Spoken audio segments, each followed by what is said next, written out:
I'd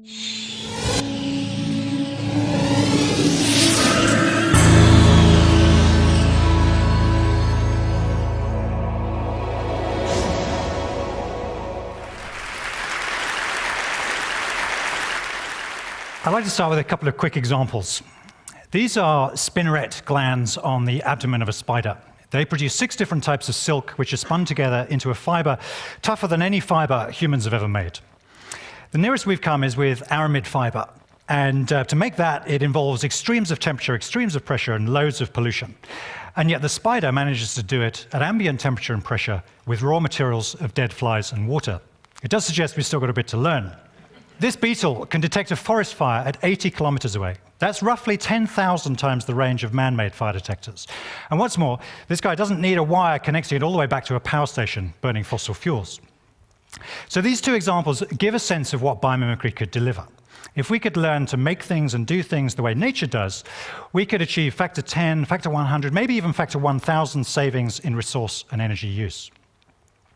And if we're to make progress with the sustainability revolution, I believe there are 3 really big changes we need to bring about. Firstly, radical increases in resource efficiency. Secondly, shifting from a linear, wasteful, polluting way of using resources to a closed-loop model. And thirdly, changing from a fossil fuel economy to a solar economy. And for all 3 of these, I believe biomimicry has a lot of the solutions that we're going to need. You could look at nature as being like a catalogue of products, and all of those have benefited from a 3.8 billion year research and development period. And given that level of investment, it kind of makes sense to use it.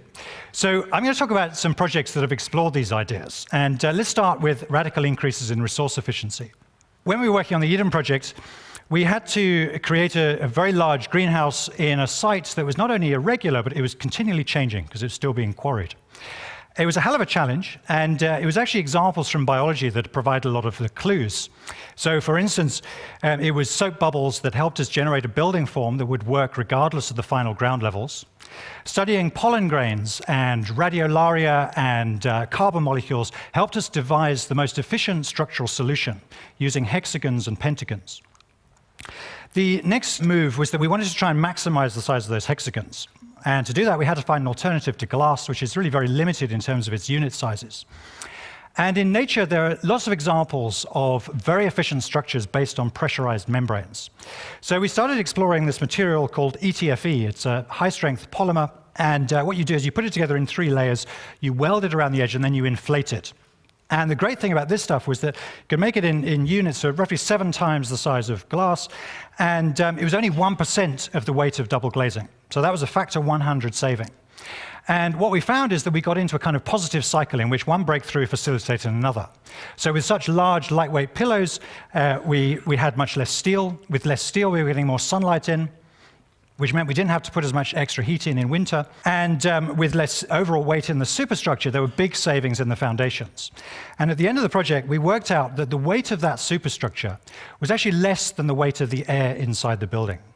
So I think the Eden project is a fairly good example of how ideas from biology can lead to radical increases in resource efficiency, delivering the same function, but with a fraction of the resource input.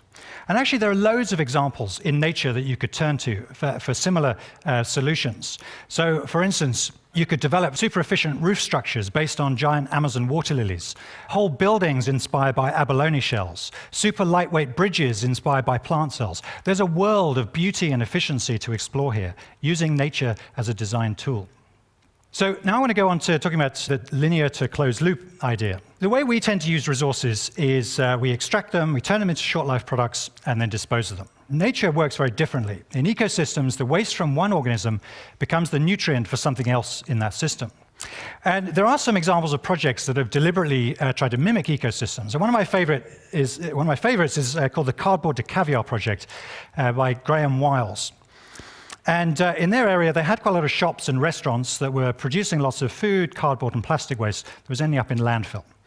Now, the really clever bit is what they did with the cardboard waste. And I'm just going to talk through this with this animation. So they were paid to collect it from the restaurants. They then shredded the cardboard and sold it to equestrian centres as horse bedding. When that was soiled, they were paid again to collect it. They put it into worm recomposting systems, which produced a lot of worms, which they fed to Siberian sturgeon, which produced caviar, which they sold back to the restaurants. So it transformed a linear process into a closed-loop model, and it created more value in the process.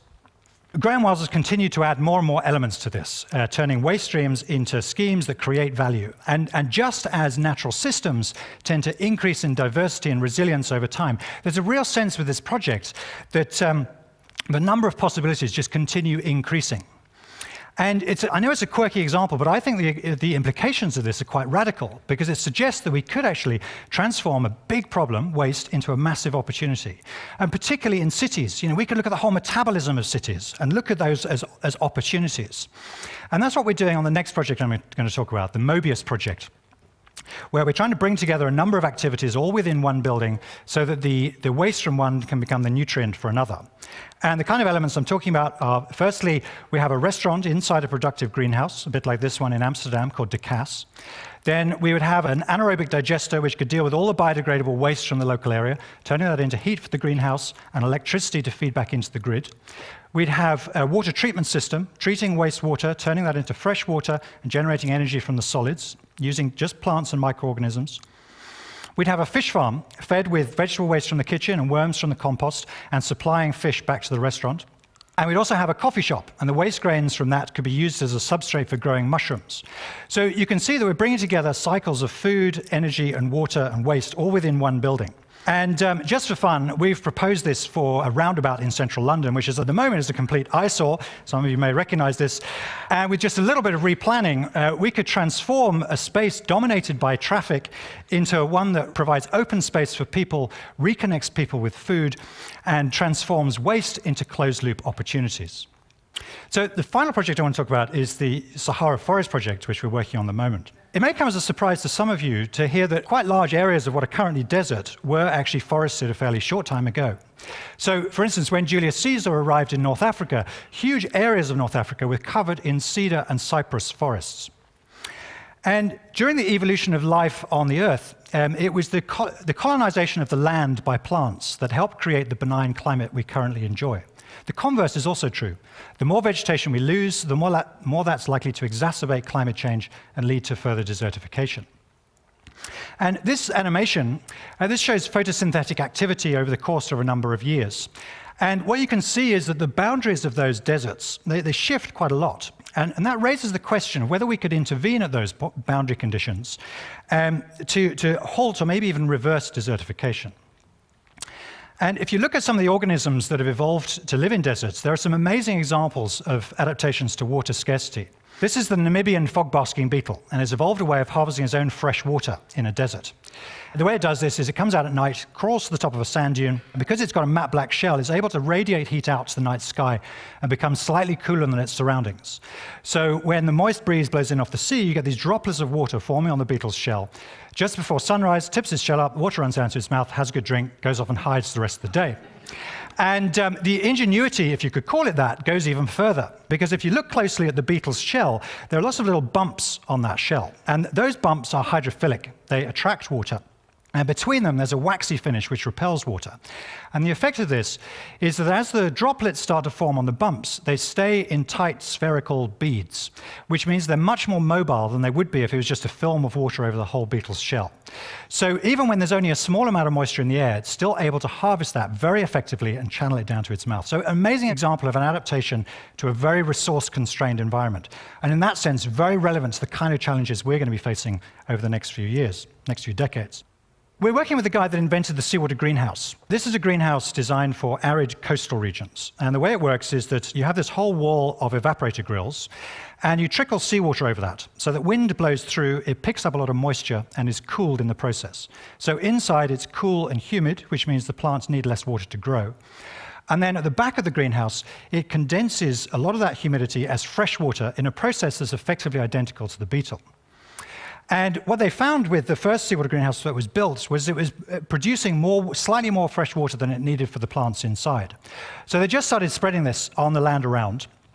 And the combination of that and the elevated humidity had quite a dramatic effect on the local area. This photograph was taken on completion day, and just 1 year later, it looked like that. So it was like a green ink blot spreading out from the building, turning barren land back into biologically productive land. And in that sense, going beyond sustainable design to achieve restorative design. So we were keen to scale this up and apply biomimicry ideas to maximize the benefits.